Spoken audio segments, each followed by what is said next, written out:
As above, so below. As within, so without.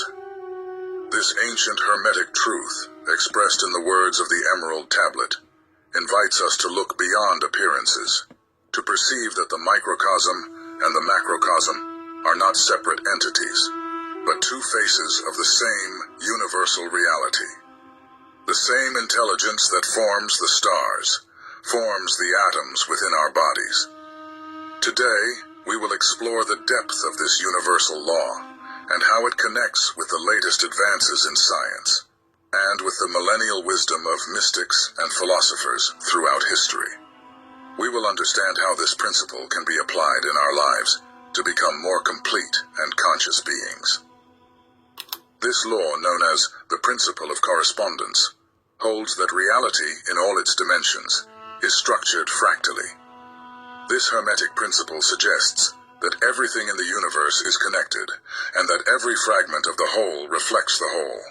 For example, the cells of our body carry the same genetic code that constitutes the entire organism, and each cell, in a way, is a microcosm of the body.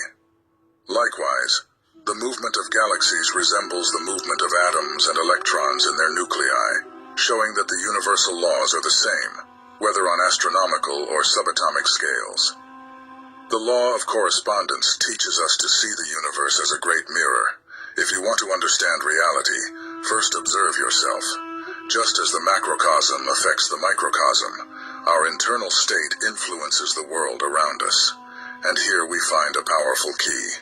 By transforming what is within, we also transform what is outside. From a spiritual perspective, as above, so below, leads us to a deep understanding of the unity of everything. Jesus Christ, in his wisdom, said, "The kingdom of God is within you." Luke 17:21. Just as the cosmos contains within itself the potential for everything, the human being, in its inner microcosm, contains the seed of the divine. The human mind is, at the same time, an observer and a creation of the universe. Just as the cosmic whole expresses itself in every atom, the human being is a reflection of the totality of the cosmos. As Hermetic philosophy states, each person is a microcosm, a small universe that, as it expands, reaches and harmonizes with the greater universe. This reveals the power and responsibility of taking care of one's own mind, thoughts, and emotions. By doing so, we also take care of what is outside of us. The philosopher Plotinus asserted that the more a man knows himself, the more he knows the universe and what is beyond it. This idea echoes the Hermetic principle that, to understand the cosmos, we must first unveil the universe that exists within us. Spiritual philosophy teaches that our internal state, thoughts, emotions, beliefs, acts as a lens that shapes the way we perceive the external world. If we are at peace, we see the world with peace. If we are in conflict, the world around us seems hostile and disharmonious.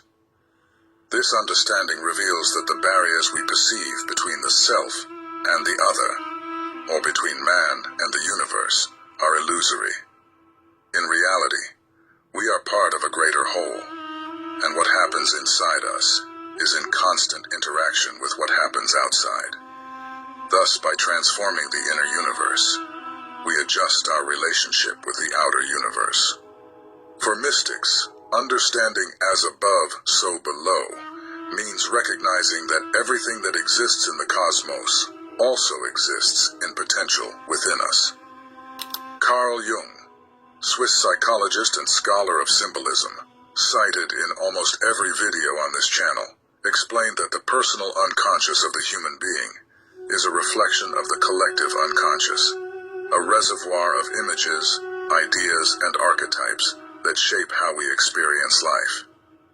Just as the cosmos is in constant movement and transformation, the inner universe of each human being is dynamic and pulsating. By exploring this inner universe, the individual not only discovers aspects of themselves, but also connects with archetypal forces and universal truths that are part of the entire cosmos. Therefore, the spiritual journey is a journey of return to this universal center that exists within us. Just as the principle of as above, so below affirms the correspondence between the macrocosm and the microcosm, it also suggests an integration between spirit and matter, between being and doing, between the internal and the external.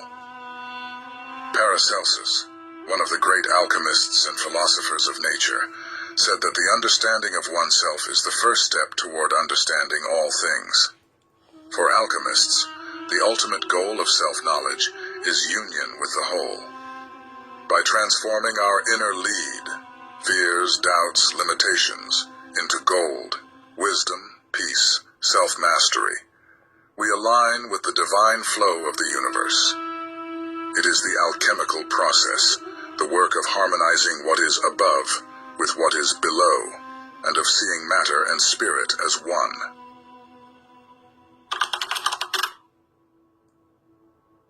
The principle of correspondence invites us to see the universe as a series of layers and realities that mirror each other.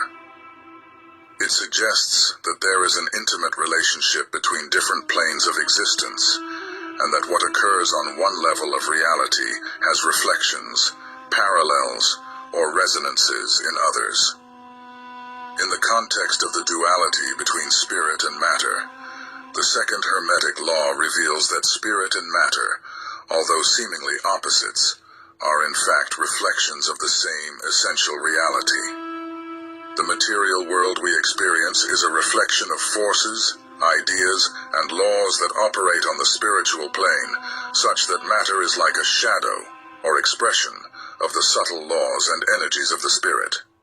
According to the principle of correspondence, spirit is the original or causal plane, where all ideas and energies originate. Matter, then, is the reflection of this origin, shaped according to the invisible laws and patterns of the spirit. Think of the spirit as the source, and matter as the image projected by this source. Matter only exists as a function of the presence and movement of this underlying spiritual energy. Thus, the visible world is shaped by the invisible forces of the spiritual plane, much like a statue is sculpted from an idea. Likewise, any transformation or change we wish to see in matter begins, first and foremost, on the spiritual plane, whether through intention, vision, or the mind. An example to understand this relationship lies in nature itself. Consider DNA, an invisible structure to the naked eye, but one that contains all the information necessary to create a complex physical organism.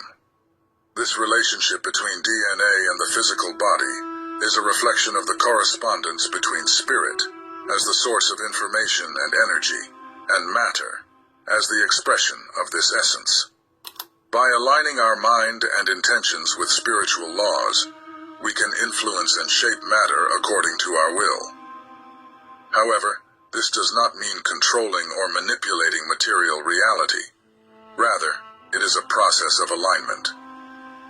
When we understand that matter is merely a densification of spirit, we realize that profound transformations occur when we operate directly on the spiritual plane, that is, on the level of our intentions, thoughts, and beliefs.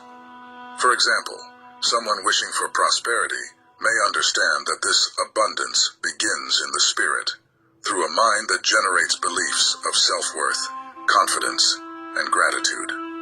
By nurturing these spiritual and mental patterns, the reflection in the material world inevitably manifests, even if in a gradual and subtle way. Life is a constant dance between spirit and matter, where the goal is not to deny one in favor of the other, but to recognize and harmonize both.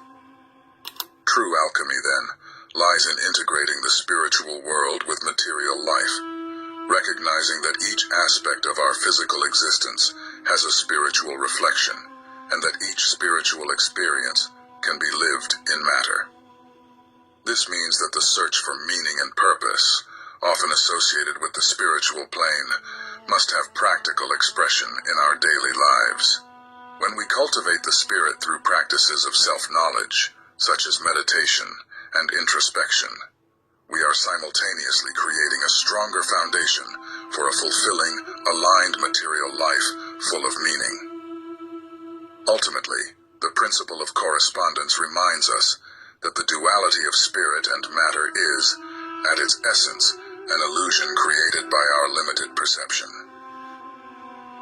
Both are expressions of the same universal truth. Just as light passing through a prism divides into several colors, spirit manifests in matter without losing its original essence.